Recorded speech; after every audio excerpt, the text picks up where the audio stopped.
I want to begin by offering a word of preamble. We keep talking about the fact that the disciple John, as he communicated this great revelation from Christ to the people of Asia Minor and then ultimately to the Christian community all over the world, he kept using terms and phrases and images, some from Greek mythology, but many of them from the Old Testament. Because the Roman authorities were not familiar with Old Testament imagery and knowledge, and because that was a good way to communicate with people who were in the Christian church in Asia Minor and who did understand Old Testament language and imagery. And so one of the things that is very important to understand in dealing with the book of Revelation is that in essence the book of Revelation is what I would call second Exodus. There is first Exodus in the Old Testament. You remember the story of the Exodus in the Old Testament, how after 400 years of slavery in Egypt, God's people were suffering mightily. And it was at that point that God empowered Moses to go and confront Pharaoh and demand, "Let my people go." Moses was speaking on behalf of God. "Let my people go." Pharaoh refused. And so there were, as you recall, a series of plagues which were visited upon the people of Egypt. One plague after another after another. And after each plague, the query once again addressed to Pharaoh, "Let my people go." And in every instance, Pharaoh refused. And so each plague succeeded to another, and each plague was more serious than the one before.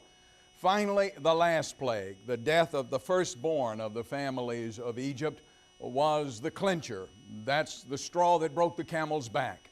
And after that plague, Pharaoh finally said, "All right, go." He relented and surrendered his power over the slave people of God and sent them on their way.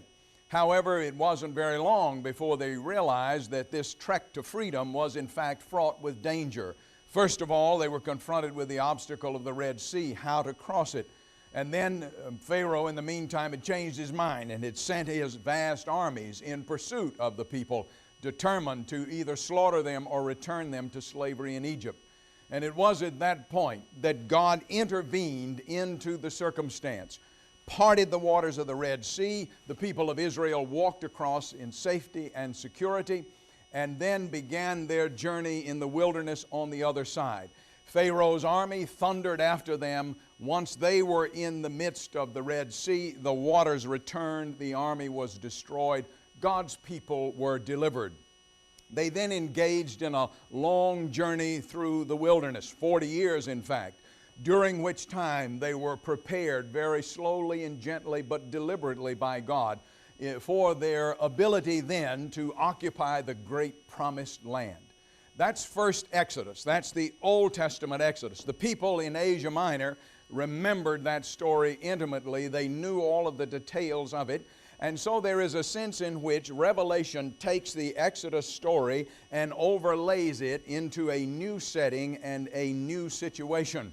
And that's why I sometimes refer to Revelation as second Exodus. God's people are enslaved by the power of evil in the world. God demands, "Let my people go." Repeatedly through the prophets, the message gets delivered, and repeatedly the people stay in slavery. Finally, God intervenes into the situation and sends His Son Christ into the world, once again demanding of evil, "Let my people go." God wants His people as His very own. Once again, evil continues its lock grip on the scene of the Christian faith, the new Israel, the Church of Jesus Christ.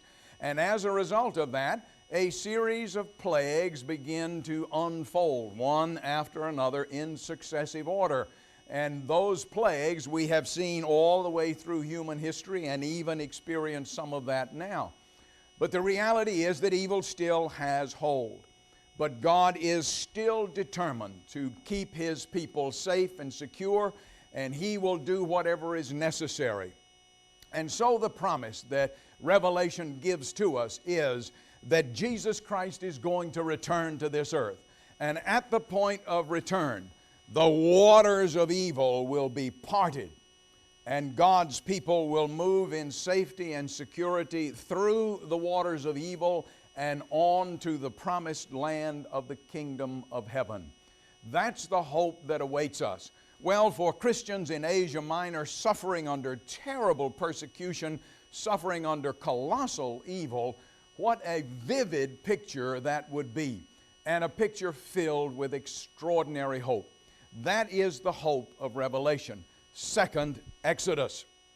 That's the imagery we're going to find in the passage we look at today. Remember, we are dealing here in the heart of Revelation with a series of 7 sequences, beginning with the 7 seals, then the 7 trumpets, then what I choose to call the 7 characters, followed by the 7 bowls. Each one leads directly into the other, so that they are, in fact, an unbroken string of narrative through the central portion of the book of Revelation.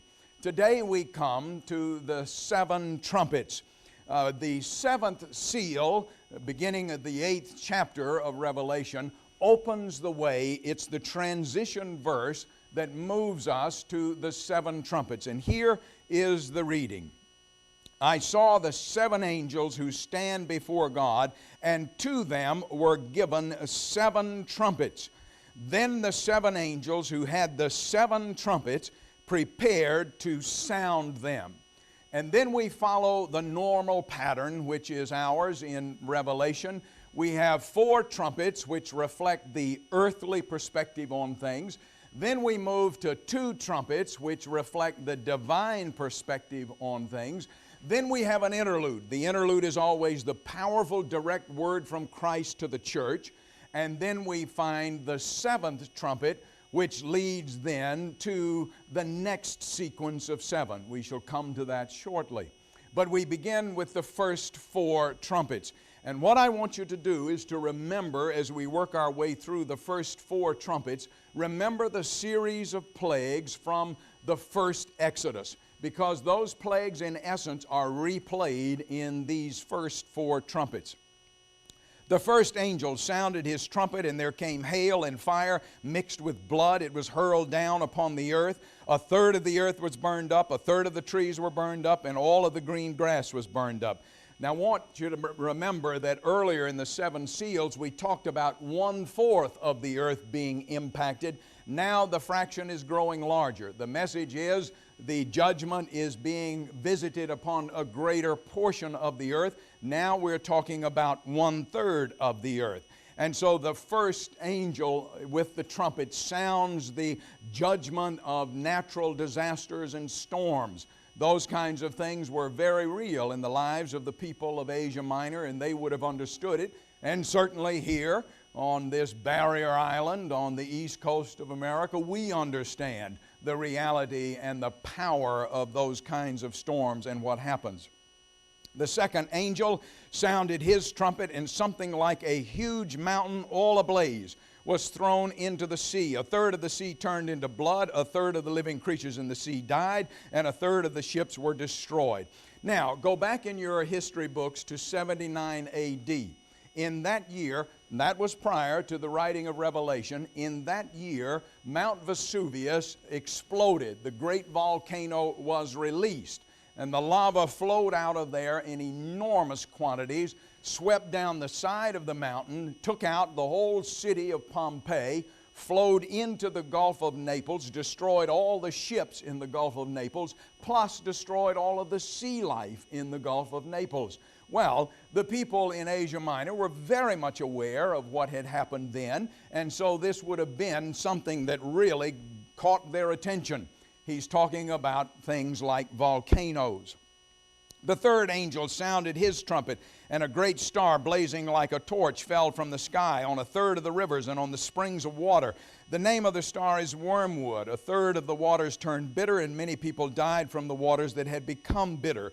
Wormwood was a root that was very much in existence in those days, and it was feared by people because that particular root infected the water supplies. It was very bitter in the taste, but it was also toxic. It was very poisonous.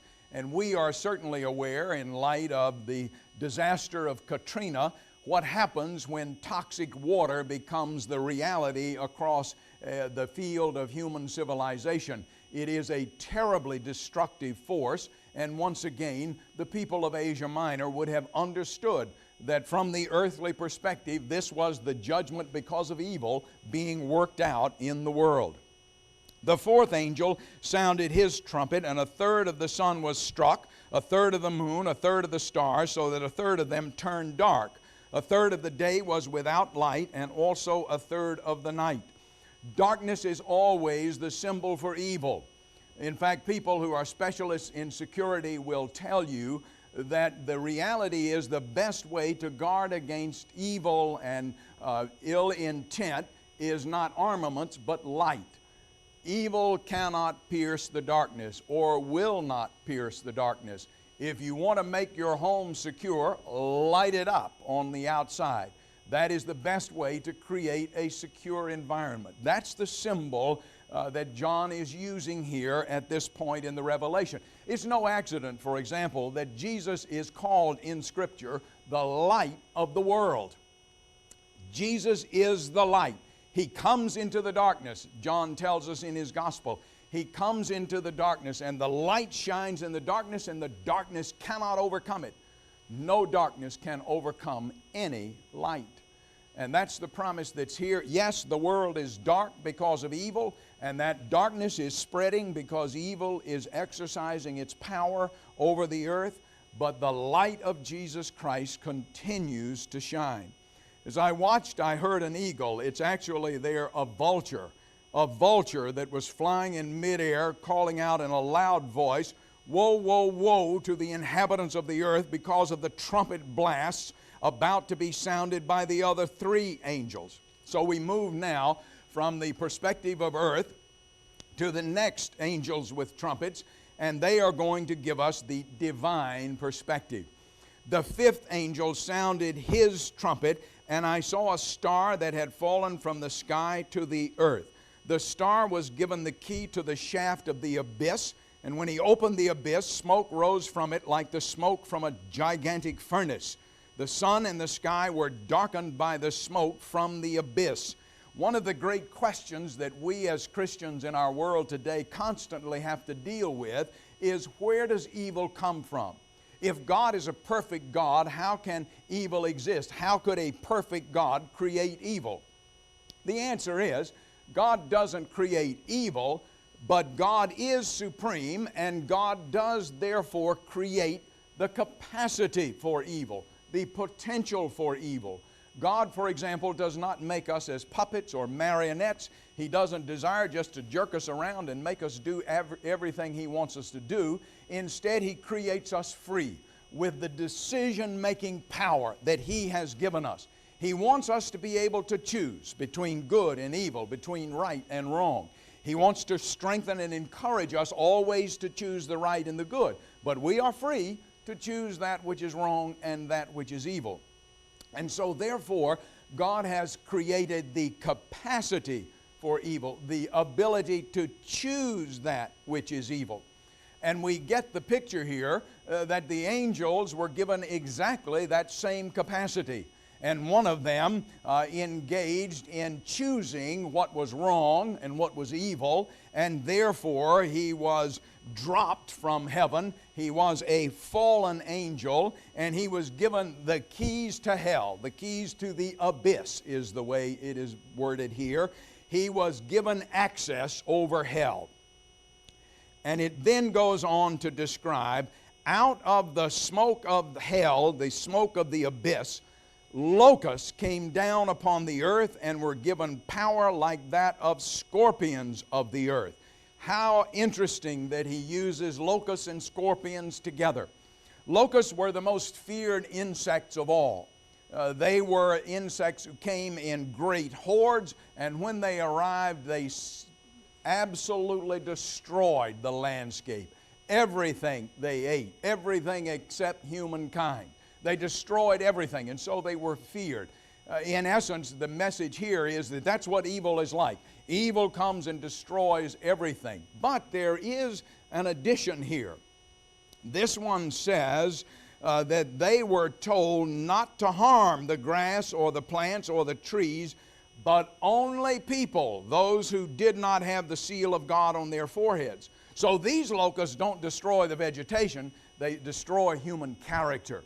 And they also have a stinger like a scorpion. A scorpion is not capable of killing a human being unless you are allergic to the sting of a scorpion. But the sting of a scorpion is terribly severe, and it makes you feel absolutely miserable, makes you feel like you want to die. And so listen to how John expresses it. They were not given the power to kill those who had the seal of God on their foreheads, but only to torture them for 5 months. Remember the number 5. Not a long period of time. There is a definite time during which evil is going to have its sway. It's not a permanent thing at all. Interestingly enough, the lifespan of a locust is actually 5 months. And so that's how incredibly sophisticated in detail the book of Revelation is. All of that I find tremendously fascinating, and it makes it so much more real and believable for me to recognize that these things are true. And the agony they suffered was like that of the sting of a scorpion when it strikes a man. During those days men will seek death but will not find it. They will long to die, but death will elude them. The sting of a scorpion makes you feel so miserable that you want to die, but you don't. Now he goes on with a description of these locusts. The locusts looked like horses prepared for battle. On their heads they wore something like crowns of gold. Remember, whenever that word like is there, it means that they have the appearance of something, but they are not really that. And so here they have crowns of gold, what look like crowns of gold. They have the appearance of having great power, but they really don't. Their faces resembled human faces. Human faces, remember, the sign of intellect, wisdom, and knowledge. They look like they have wisdom and knowledge, but they don't. That's the way evil is. Evil is subterfuge. Evil is disguise. Evil is deceptive. And so evil looks like one thing, but in fact it is something else. Their hair was like women's hair.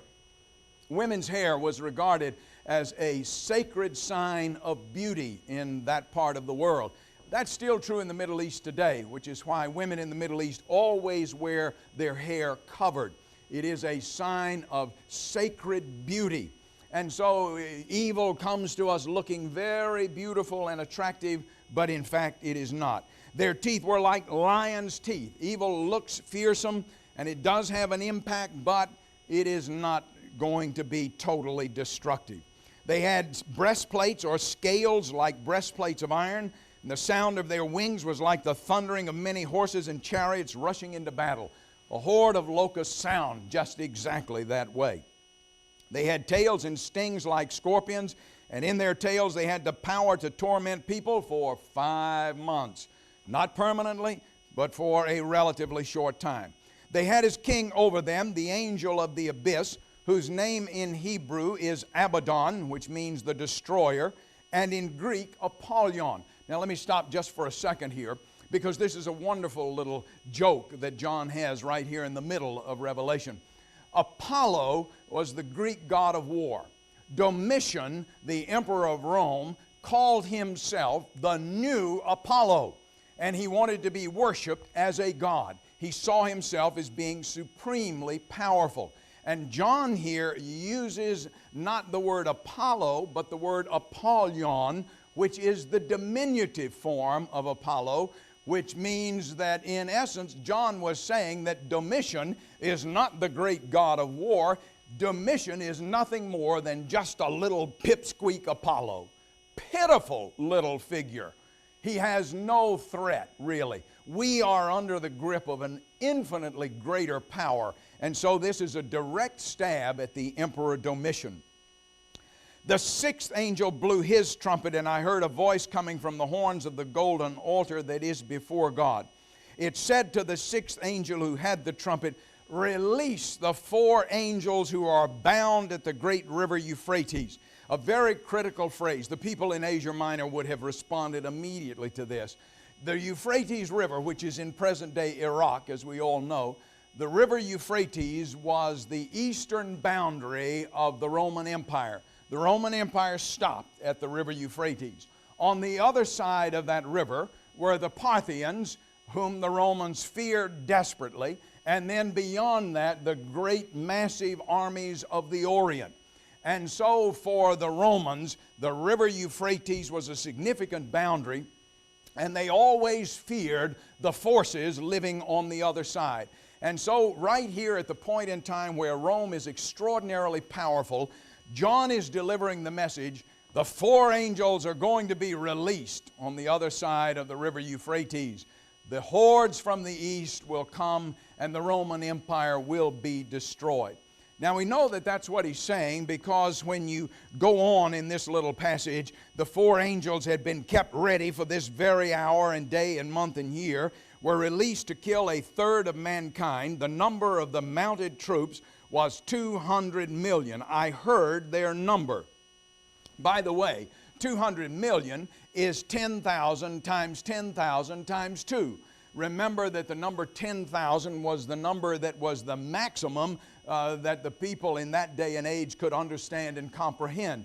And so John multiplies 10,000 by 10,000 and then multiplies it again by 2. And you get the figure there, 200 million. A postscript at this point. Are you aware of the fact that at this moment in our history, the armies of the China nation, communist China, the armies of China at this moment number 200 million persons. That's an interesting number. It's almost an inconceivable number even for us. And yet there it is. In a sense, Revelation being lived all over again. The horses and the riders I saw in my vision looked like this. Their breastplates were fiery red, dark blue, and yellow. The Parthians wore white garments in battle. Very unusual at that point in history. And their breastplates, instead of being a neutral color, as was true for most military forces in that day, their breastplates were always painted extraordinarily bright colors, red, blue, and yellow. And so it is very clear. The people in Asia Minor knew the Parthians. They knew that's what he was talking about. This force from the east that would come and inflict injury. The heads of the horses resembled the heads of lions. Out of their mouths came fire, smoke, and sulfur. By the way, fire, smoke, and sulfur, if you think that there's not a predictive element to Revelation, sulfur is a key element in armaments and firearms today. Sulfur is an element in gunpowder. That was not true, didn't exist at that point in time. And yet here in Revelation we have fire, smoke, and sulfur being spoken of all that time ago. The power of the horses was in their mouths and in their tails, for their tails were like snakes, having heads with which they inflict injury.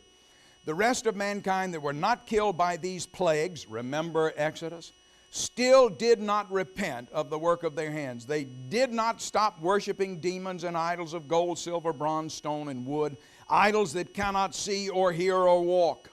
People are refusing, even in the face of all of these plagues, to resist evil and to follow the one true God, the expression of the one true God in human form, Jesus Christ, who can see, hear, and walk. This is an amazing moment in the book of Revelation. And then I saw another mighty angel coming down from heaven. Now, we have reached the point of the interlude. Remember, this is the direct word from Christ to the church, a very powerful, direct word. And in essence, Jesus Christ is saying to His church, I want you to stay strong, and I'm going to give you some things to think about that will enable you to stay strong as you continue to battle against the evil that exists in the world. He was robed in a cloud with a rainbow above His head. His face was like the sun. And what I want to do is to focus now on the picture of that is drawn for us here. You see the rainbow, that's always the sign of hope. The pillars of fire that were legs, and in His hand a little scroll. Whenever you find the phrase little scroll in the book of Revelation, that is a reference to the Bible, to this book.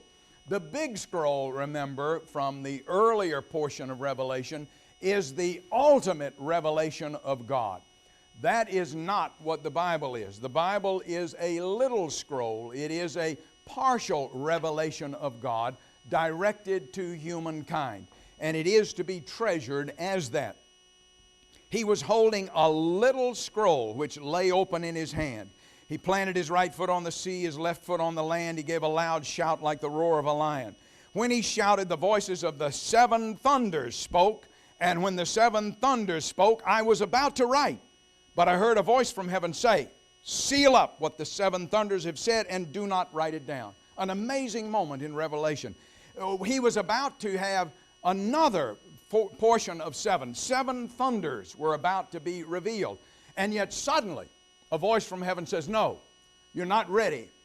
The world is not ready to hear what the seven thunders have to say. Revelation is an incomplete book.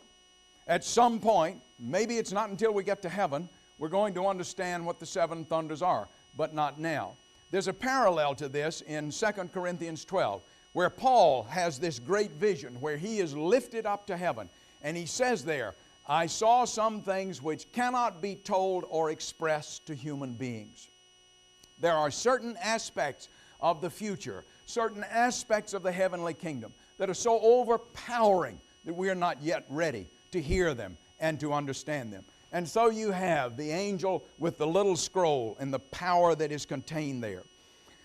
The angel I had seen standing on the sea and the land raised his right hand to heaven. He swore by them who lives forever and ever, who created the heavens and all that is in them, the earth and all that is in it, and the sea and all that is in it. And he said, there will be no more delay.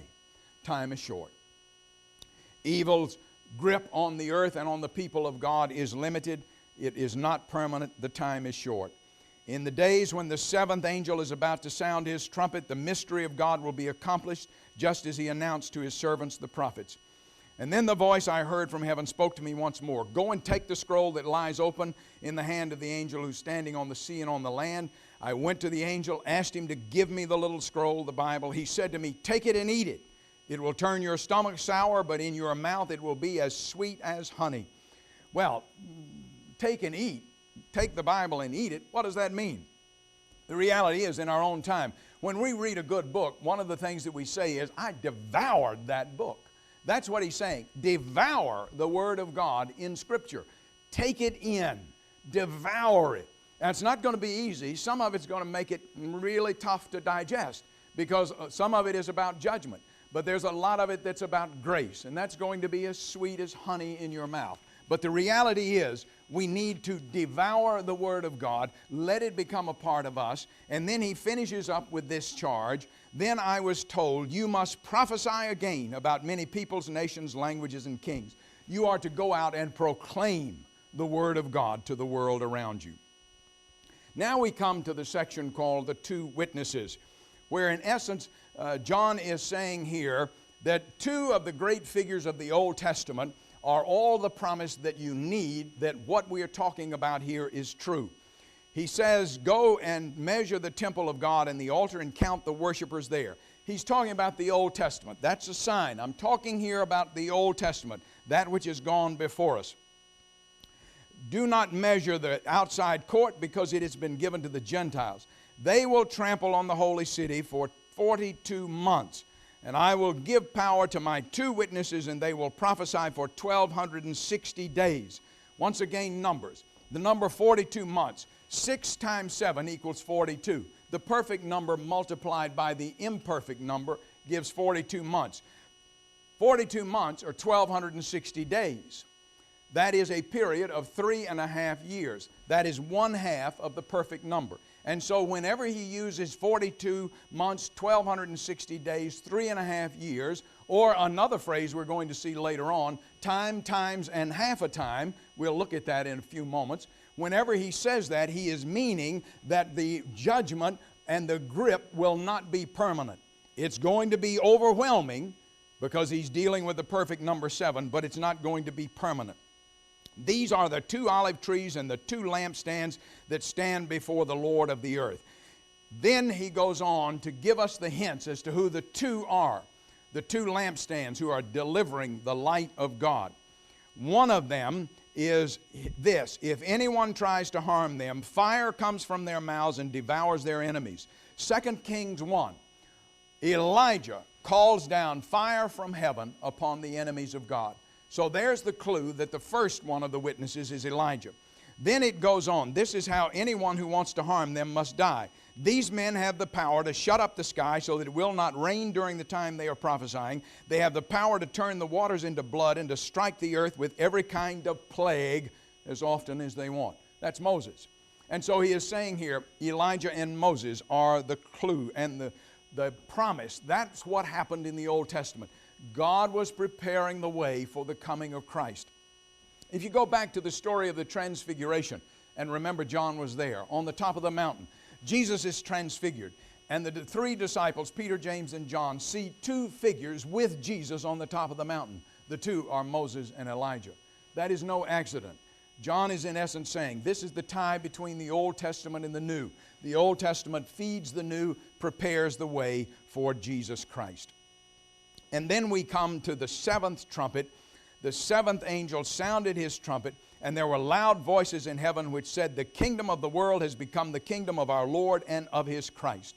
Where have you heard those words? Handel's Messiah. One of the things to remember, Revelation is the source for much of the great music of the Christian tradition. Handel knew the book of Revelation like the back of his hand. There is a sense in which Handel's Messiah is the book of Revelation set to music. And here you see it. We will see other instances of that as we move ahead. Now we come to what I call the turning point in the book of Revelation. Here the revelation begins to explode in its power. And I want you to see that. But here we're going to move to what I call the seven characters.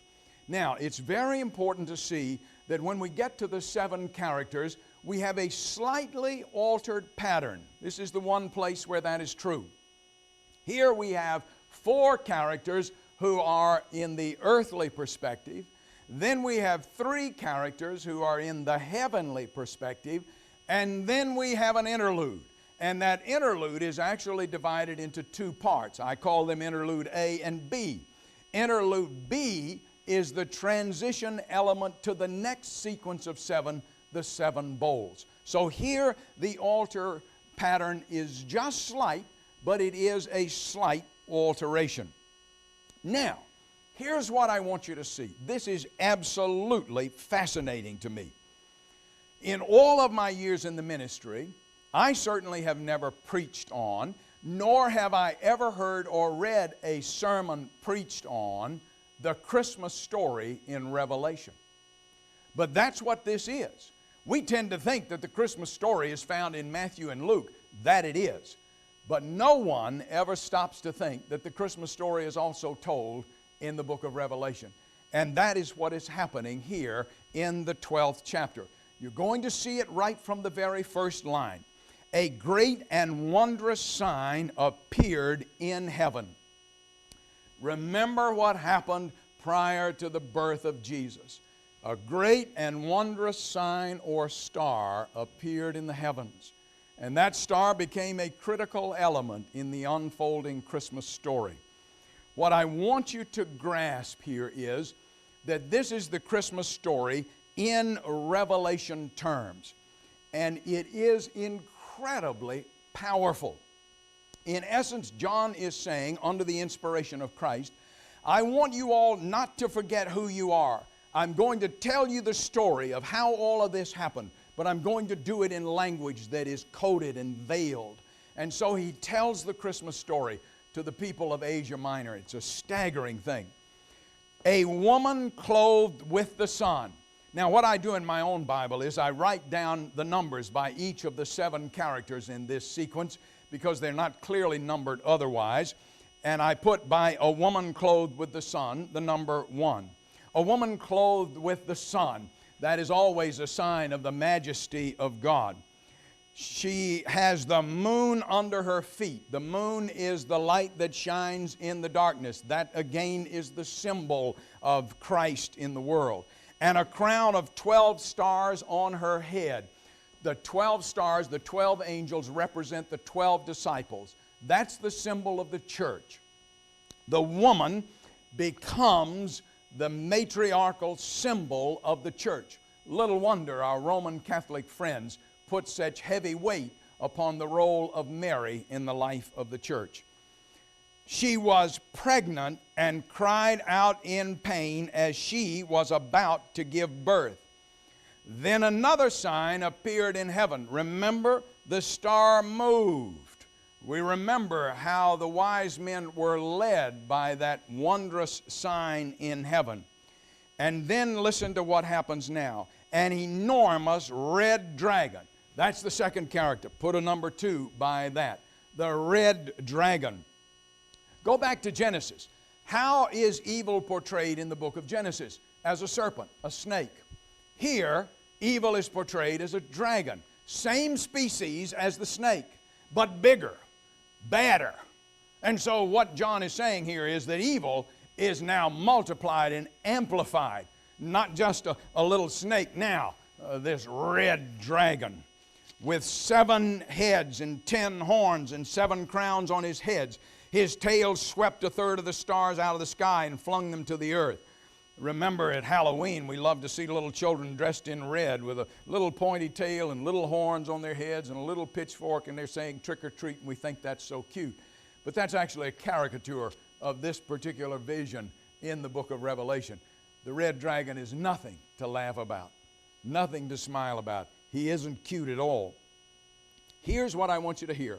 The dragon stood in front of the woman who was about to give birth so that he might devour her child the moment it was born. What happened after Jesus was born? King Herod decreed the slaughter of the children in Bethlehem in order to try to devour, to kill off, to destroy the Christ. And so the point here, and this is what I want you to see, the point here is that evil is a monumental force, but evil works through human instrumentalities. And so the red dragon exerts his power through a human being, in this case, King Herod.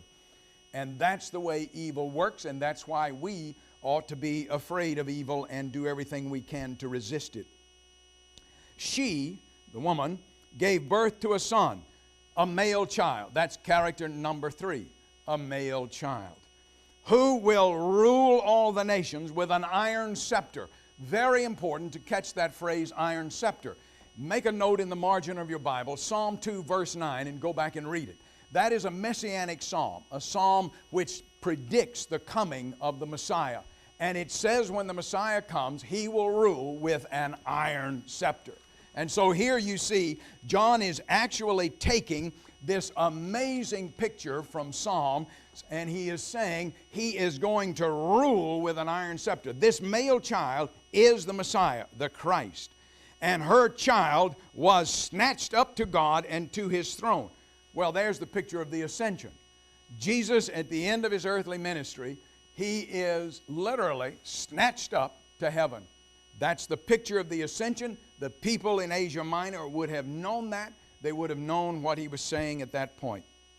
The woman, that is Mary, fled into the desert to a place prepared for her by God, where she might be taken care of for 1,260 days. There we go again, 3.5 years.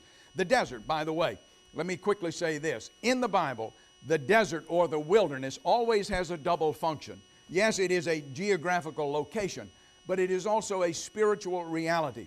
The desert or the wilderness is always the place where people draw closer to God and where they are empowered by God to do extraordinary things. The people of the first Exodus wandered for all of those years in the wilderness. They were being made ready to occupy the promised land. Jesus went out into the wilderness, did battle with the devil in the temptations there, was empowered by God to erupt from that victorious. And then you have Paul. We're told in Galatians, after his experience on the Damascus road, he then went off into Arabia, out into the desert, to the wilderness, spent some time there, maybe 2 years, maybe as much as 10 years, we don't know. But there he was prepared to become the great missionary force for Jesus Christ in the world. And so in essence, it's saying here that Mary is going to be specially prepared by God. Remember, Mary didn't understand who Jesus was really. She had some hints along the way, but she never quite grasped it until after the resurrection. And now, in essence, what John is saying is she was prepared by God. She was given the full revelation so that she came to understand who her son really was. And there was war in heaven. Once again, this war in heaven about the angels, the one who is fallen. Michael, in the Old Testament, Michael is the protecting angel for the people of God, the old Israel. In the New Testament, Michael becomes the protector for the new Israel, the church. Michael and his angels fought against the dragon. The dragon and his angels fought back, but the dragon was not strong enough, and they lost their place in heaven. The great dragon was hurled down, that ancient serpent called the devil or Satan, who leads the whole world astray. He was hurled to the earth, and his angels with him. There again, the picture of how evil came to exist in the world. Then there is another great song in the book of Revelation. And just as a note, sometime go back and read these verses, but read Martin Luther's A Mighty Fortress Is Our God, and you recognize this is where he got his inspiration for that great hymn. When the dragon saw that he'd been hurled to the earth, he pursued the woman who'd given birth to the male child. The woman was given the 2 wings of a great eagle. Important to hear that. Once again, first Exodus, second Exodus. In the first Exodus, after it's over, God says, tell the people of Israel, you yourselves have seen what I did to Egypt, how I carried you on eagle's wings and brought you to myself. The imagery is that Mary has been brought safely and securely to God, so that she might fly to the place prepared for her in the desert. Same imagery again, where she would be taken care of a time, times, and half a time. Time is 1 year, times is 2 years, half a time is 6 months. Added up, 3.5 years. We're back to that same wondrous picture that this is very powerful, but it is not permanent. It is not unending. It has a limit. Out of the serpent's reach, it says she was. Then from his mouth the serpent spewed water like a river. Water of the sea is always the symbol of evil, to overtake the woman and sweep her away with the torrent. But the earth helped the woman by opening its mouth and swallowing the river that the dragon had spewed out of his mouth. Then the dragon was enraged at the woman and went off to make war against the rest of her offspring. That's number 5, character number 5. Michael was number 4, and now we come to number 5, the rest of her offspring, the children of God, the brothers and sisters of Jesus Christ, the rest of her offspring. That's the church. The rest of her offspring is talking about you and about me. We are the church. We are the children of God, those who obey God's commandments and hold to the testimony of Jesus. The dragon stood on the shore of the sea. Remember, the sea is always the symbol of evil. I saw a beast, character number 6, coming out of the sea. Had 10 horns, 7 heads, 10 crowns on his horns, on each a blasphemous name. Remember, the Roman Emperor Domitian wants us to worship him as Lord and God, John is saying. That is a blasphemy against God.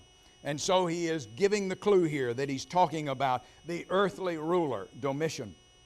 The beast I saw resembled a leopard, had feet like a bear, mouth like a lion. The dragon gave the beast his power. Once again, the power of evil is working itself out through a human instrumentality, through the Roman emperor. One of the heads of the beast seemed to have had a fatal wound, but the fatal wound has been healed. Whew, that's an amazing little phrase. But it would have been very telling for the people of Asia Minor. They would have understood it immediately. In 68 A.D., Nero, the Roman emperor, the most disgusting and feared of the Roman emperors, at least up to that time, committed suicide. How did he commit suicide? He took a sword and plunged it into his head. Nero was so feared, and especially in Asia Minor, that there developed what I think we might call an urban legend. That is to say, the people feared that Nero was going to come back. And when he came back, he was going to be even more ferocious than he was before. And so when it says there was a fatal wound, but the fatal wound had been healed, he is talking about this urban legend, but he's saying, well, it's actually happened in a sense. Why? Because Domitian called himself Nero Redivivus, Nero back to life again, second Nero. And he was, in fact, even more ferocious than the first one. The whole world was astonished and followed the beast. Men worshiped the dragon because he had given authority to the beast, and they also worshiped the beast and asked, who is like the beast? Who can make war against him? And so you see, the beast is then being worshiped. That was the Roman emperor at that point in time, demanding that people worship him. The beast was given a mouth to utter proud words and blasphemies and to exercise his authority for, here we go again, 42 months, 3.5 years, the same figure. He then goes on to describe how the beast has this incredible impact. The only ones who are spared that are the ones whose names have been written in the book of life belonging to the Lamb that was slain from the creation of the world. You, the Christians of Asia Minor, he's saying, are going to be protected by the power of God. It's going to be tough, and those next verses make that clear. It's going to be hard. Persecution is real, but stay strong and true. Then we come to the seventh character. I saw another beast coming out of the earth. He had 2 horns like a lamb, but he spoke like a dragon. He looked like a lamb, but he spoke like a dragon. Very important. This beast of the earth is what I choose to call the apostate church. You have evil through the powers of this earth, like Domitian and other successors, but you also have evil working even in the church, the unbelieving apostate church. There are aspects of the church, even in our own time, sad to say, where the church looks like the Lamb, looks like the people of God, looks like the church, but speaks like the dragon, speaks a word that is wrong, a word that is evil. Even in our own denomination, and I am always pained to say this, I've served for a number of years on the Outreach Foundation Board and have had to deal with the Worldwide Ministries office of our denomination any number of times. Most of the people in the Worldwide Ministries division of our denomination, and in fact I would explode that to say most of the people who serve in our denominational bureaucracy at that level, if you were to put to them the question, is Jesus Christ the only way to salvation? Their response would be something like this. Well, He is a way. He may be the best way, but He may not be the only way. There are other avenues to the truth. We must be sensitive to other dimensions and expressions of faith in the world. Dear friends, that is a lamb looking like the lamb, but speaking like the dragon. That is the communication of that which is evil, which is contrary to the teaching of Scriptures. And so what you have is the church itself, or elements within the church, becoming instruments in the hands of evil, used by evil to undermine or water down the power and message of the church. He exercised all the authority of the first beast on his behalf, that is the secular beast, made the earth and its inhabitants worship the first beast whose fatal wound had been healed. Remember, what he's saying is there were elements of the church, even the church in that day, who were encouraging people to obey the Roman demand to worship Caesar. You know, you want to save your life. You don't want to be killed. So just go ahead. Go ahead and worship the Roman Caesar. It's okay. You'll still be all right. That, in essence, is the apostate church at work then, even as it is now. He performed great miraculous signs, causing fire to come down from heaven to earth in full view of men. Because of the signs he was given power to do on behalf of the first beast, he deceived the inhabitants of the earth. Looked like the church, acted like the church, did a lot of things that the church is empowered to do, but it was deception. He ordered them to set up an image in honor of the beast who was wounded by the sword and yet lived.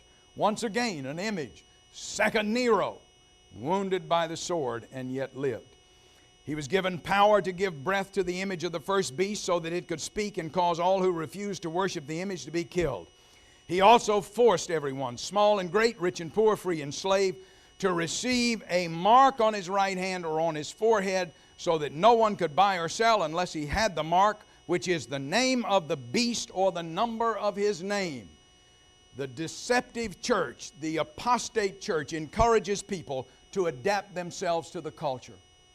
to take on the aspects of the culture around them, to water down the truths of the faith so that you can blend in. You go along in order to get along. That is a great ministry of the deceptive or apostate church, and it is one that we must fight against constantly.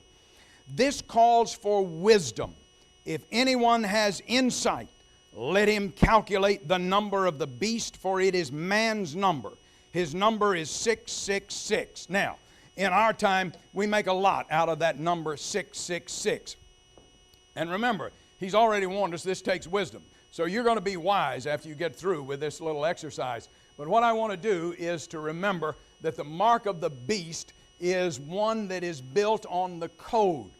Remember, we talked about the fact that the Greek and Hebrew alphabets not only had letters that stood for letters, but the letters also stood for numbers.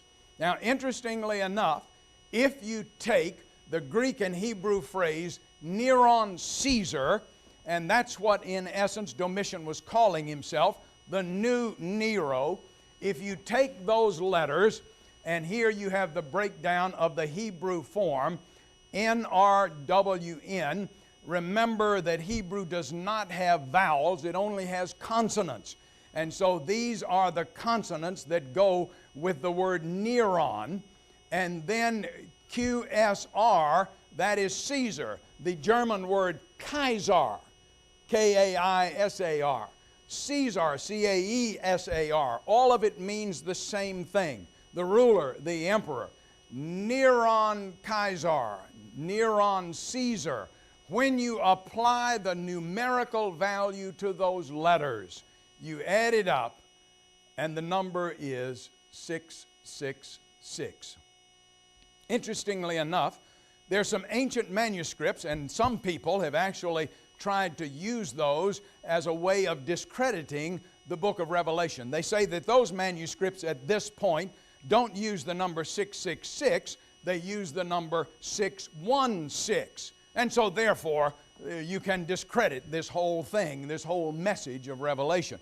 Well, not really, because you see, in Latin, Nero Caesar, when you break the letters down, give the letters their numerical value, the total is 616. And so there were people, when those early manuscripts were written, who were operating with the Latin language, and they simply translated that into Latin terms.